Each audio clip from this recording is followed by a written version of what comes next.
Hello student, myself Dr. Rajiv Kumar. Today we learn about the class examination. These are the prerequisites of this topic. To understand this topic you must have well versed with me and we know about the what is the glass and types of glass and its fractures.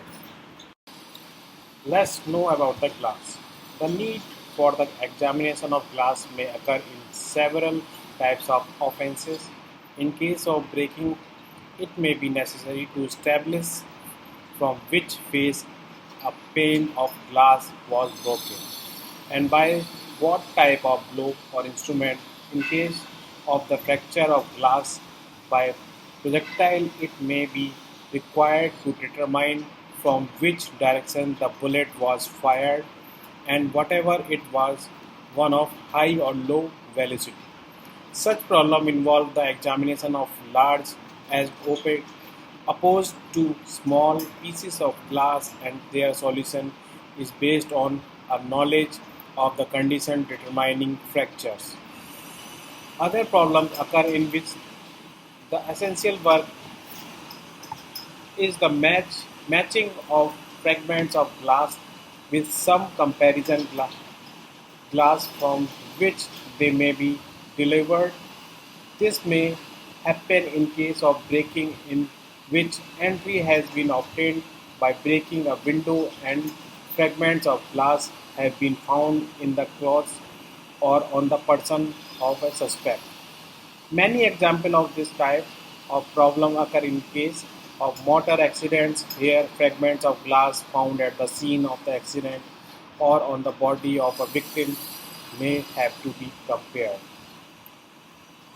with glass remaining in the windows, windscreen or lamps of a car suspected of having been involved in the incident. Such comparison sometimes involves examination of the fracture and piecing together of the fragment, but more often in such cases it is a matter of determining by means of physical and chemical examination. Whatever the fragments in question could have come from a suspect source. Glass is a hard, brittle, amorphous substance that is composed of silicon dioxide mixed with various metal oxides. It is an amorphous solid, have their atoms arranged randomly unlike crystals. There are several types of glass. Some of the examples are flat glass, commonly found in doors and windows made by a float glass process. Molten glass is floated on a pool of a tin while cooling.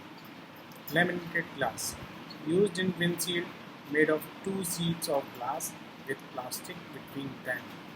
Tempered glass or safety glass, used in car side windows and designed to break into tiny pieces. Tempered glass is 4 times stronger than window glass. These are some pictures of some type of glass.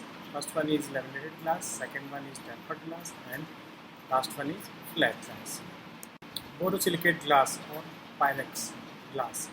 5% borax is added to resist breaking when heated or cooled. Colored glass. Metal oxide or iron and sulfur are added to change its color. Lead glass or crystal glass. Lead increases the refractive index and density of any kind of glass. Bulletproof glass. The secret of bulletproof glass is plastic. It's called a laminate, and that's a sandwich of glass, plastic and glass, which is thicker than ordinary glass. The plastic inside the laminate is usually a polycarbonate material that's really tough but still transparent. When a bullet is fired at a window of bulletproof glass, the bullet pierces the first layer of glass, but the plastic layers absorb the bullet's energy and stop it so the bullet doesn't get in through the final layer of glass. It's not foolproof, but it's a lot safer than regular glass. If you have ever caught a fast moving baseball or cricket ball, you will know the trick. It to move your hand back and stop the ball gradually so you reduce its energy very slowly. The reduces the force on your hand so the catch hurt less. Putting it more scientifically, the force the ball exerts on your hand is equal to the rate at which the ball's momentum changes. So if you change the momentum slowly by bringing it to a halt gradually, the force you feel is reduced. Let's say you stop a ball nearly instantly in half a second and you feel a halving smack as your hand absorbs the impact. Now, suppose you could reply the movement and take 2 seconds to stop the ball instead. This time taking 4 times longer to bring the ball to rest. Your hand would feel only quarter as much force, so the ball would hurt you much less. Unlike your hand, a piece of glass can't move. If someone fires a bullet at ordinary piece of glass, the glass can't bend and absorb the energy very gradually. So it simply shattered the bullets carries on through with hardly any loss of momentum. That's why ordinary glass offer no protection against bullets. It is completely effective at slowing them down and absorbing their energy. Bulletproof glass is very different to ordinary glass, more correctly called bullet resistant glass, because no glass is totally bulletproof. It's made from multiple layers, a tough glass with inner layers of various plastics.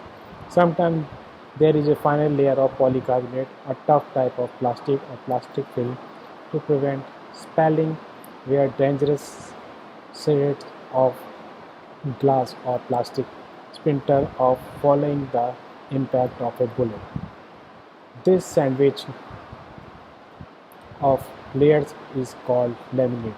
It can be up 10 times thicker than a single pane of ordinary glass, and it's usually very heavy.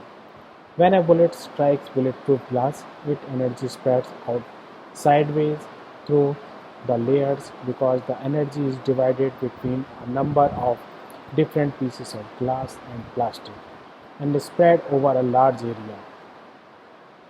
It is quickly absorbed.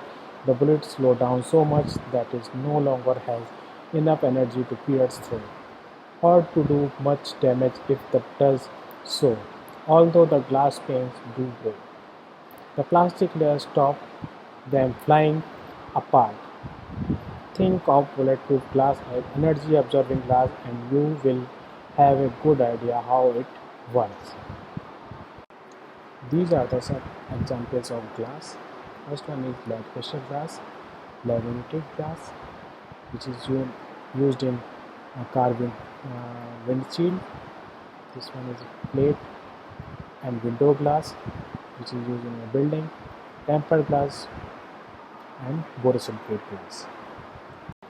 Tempered glass or car front windshield. The thickness of car front windshield is the upper layer is made up of glass which is 0.098 inch. The middle layer is plastic which is 0.030 inch thick, and last one layer is glass which is also 0.098 inch. What is the uses of glass in forensics? It is mainly used in solving automobile accidents, hit and runs cases, burglary cases, and assault cases. Glass is a type of transfer evidence. It can be individualized or glass characterized. Only can individualize a glass fragment if can fit it like puzzle piece to its source. Collection of glass. If even the outmost possibility exists that glass fragment may be pieced together, every effort must be made to collect all the glass found. When an individual fit is consideration doubtful, the evidence collector must submit all glass evidence found in the control of the suspect along with a representative sample of broken glass remaining at the crime scene. The glass fragments should be packed in solid container to avoid further breaking. If the suspect's shoes and or clothing are to be examined for piece of glass fragments, they should be individually wrapped in paper and transmitted to the forensic science laboratory. How do glass window break? Each force causes a deformation that may leave a visible mark or fracture the glass. This can be used to determine the direction and amount of force. Glass acts initially as an elastic surface and bends away when a force is applied. When the force increases beyond its tensile state, it cracks into multiple pieces. That is also known as glass fractures. Glass transfer evidence. When glass objects are broken, glass fly backward from all parts of the object. Where cracks appear not just from point of impact, this creates a shower of minute glass particles and a transfer of evidence. Glass fragments comparison depends finding and measuring properties that will connect one glass fragment with another. Glass in forensics. Because of lack of order and pattern, glass breaks in random patterns. An impact in glass produces two types of fractures.